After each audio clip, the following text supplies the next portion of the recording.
Iran জুড়ে বিক্ষোভের প্রায় ২ সপ্তাহ পর মার্কিন প্রেসিডেন্ট ডোনাল্ড ট্রাম্প তার প্রিয় সামাজিক মাধ্যম ট্রুথ সোশ্যালে ঘোষণা দিয়েছেন, ইরান এমন স্বাধীনতার পথে এগোচ্ছে যা আগে কখনো দেখিনি।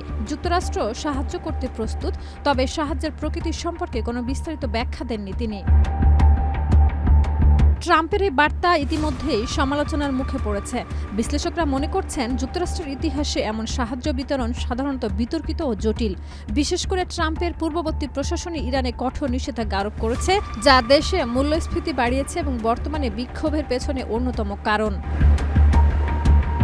ট্রাম্পের এই আচরণ তার আমেরিকা ফার্স্ট নীতির সঙ্গে সাংঘর্ষিক, কারণ আগে তিনি ইরানকে পারমাণবিক হুমকি এবং ক্ষেপণাস্ত্র প্রোগ্রামের জন্য অভিযুক্ত করতেন।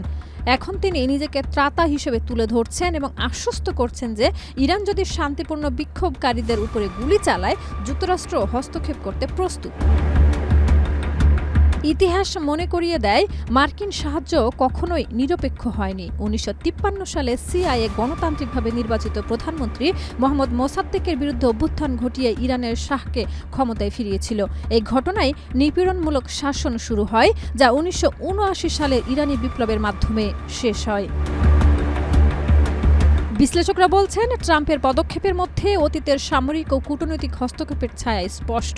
তিনি একদিকে সাহায্য দিতে প্রস্তুত বলছেন, আবার অন্যদিকে তার প্রশাসনের নীতিতে অতীতে বোমা হামলা, বিদেশি নেতৃত্ব অপহরণের ঘটনাও ঘটেছে। এর ফলে ইরানে যুক্তরাষ্ট্রের পদক্ষেপ নিয়ে ব্যাপক সন্দেহ তৈরি হচ্ছে।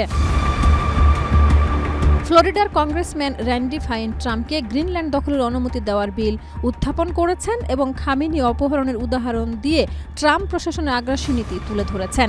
ট্রাম্পের সাহায্য প্রতিশ্রুতি অতীত ইতিহাসে বিতর্কিত ও জটিল। শাহিদা রুবি, মাই টিভি।